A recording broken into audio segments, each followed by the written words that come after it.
file your amendments. Beyond that, they will be rejected. Okay? Babu Owino.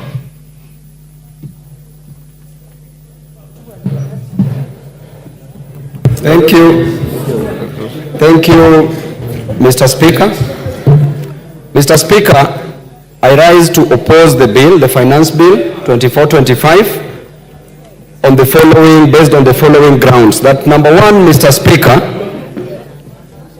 there was anger that was expressed yesterday on the streets coming from Kenyans, and to be specific, the Gen Z, the Generation Z revolution that started yesterday reminds me, Mr. Speaker, of number one, the revolution that took place in China, the Chinese Revolution, that was also known as the Peasant Revolution or the Mamamboga Revolution, that occurred in the year 1949, which was headed by a gentleman called Chairman Mao Zedong, together with Deng Xiaoping.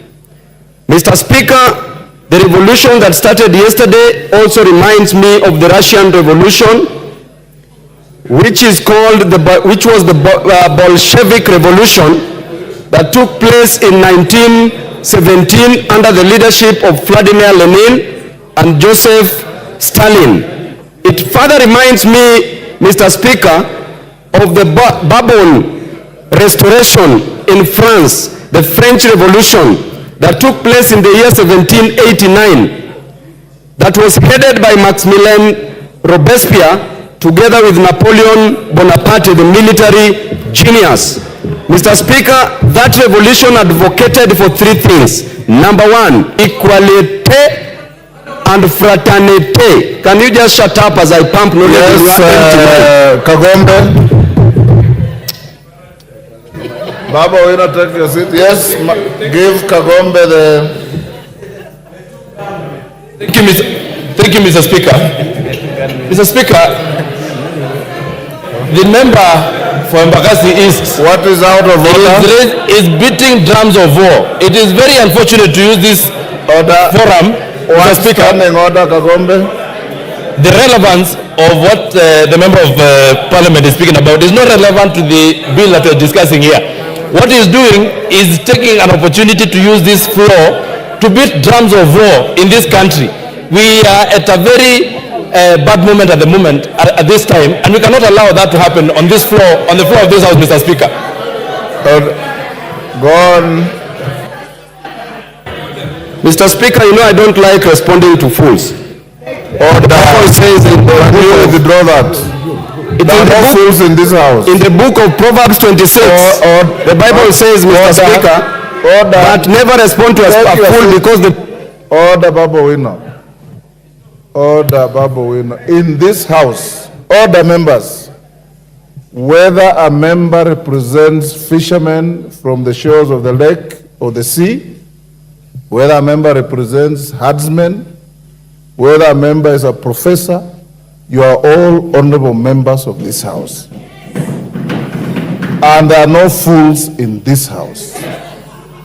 And I want to warn you, Babu Owino, respect begets respect. Respect your colleagues, they will respect you. There are no fools here. Can you withdraw and apologize? Mr. Speaker, a fool is somebody who does not understand something. Order. But if I think that somebody is a fool, Order, Babu Owino. You withdraw and apologize, or I truncate the mic and give the floor to somebody else. Give him the mic.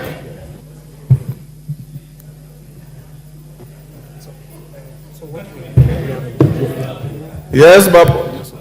I withdraw. And apologize.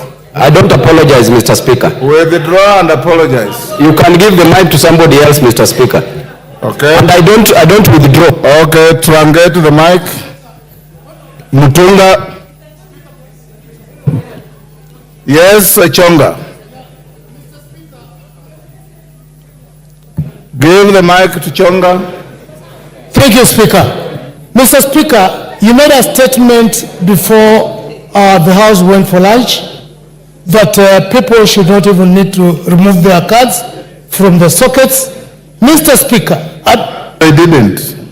I went there, Mr. Speaker, after lunch I was number 7. When I came here, I was told I'm still number 7. Right now, the number of members who have contributed are more than 30, Mr. Speaker. So I wanted to know whether indeed you are still going with the list, or maybe you have changed the rules so that those who may not have a chance to speak. Sawa, Honorable Chonga, utaongea, hakuna shida. Honorable members, as you debate this, I want to repeat this. You know, there are people with various levels of education, various levels of knowledge, various levels of wealth, and many other things. Humility costs nothing. Respect costs nothing.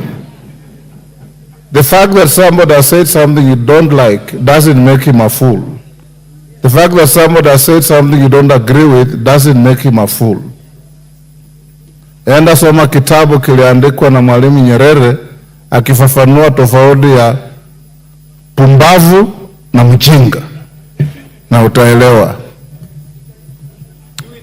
Endelea Bwana Mutunga. Thank you, Honourable Speaker, for the opportunity to also add my voice to this debate. Honourable Speaker, I stand to support the adoption of the committee report towards the amendments to the finance bill. Honourable Speaker, Kenyans have spoken and Kenyans have been heard.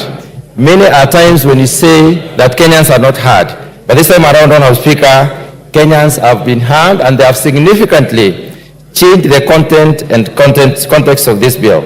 Honourable Speaker, the importance of the finance bill is that it gives the government the ability and the force and the mandate to support development, to support the running of the government itself.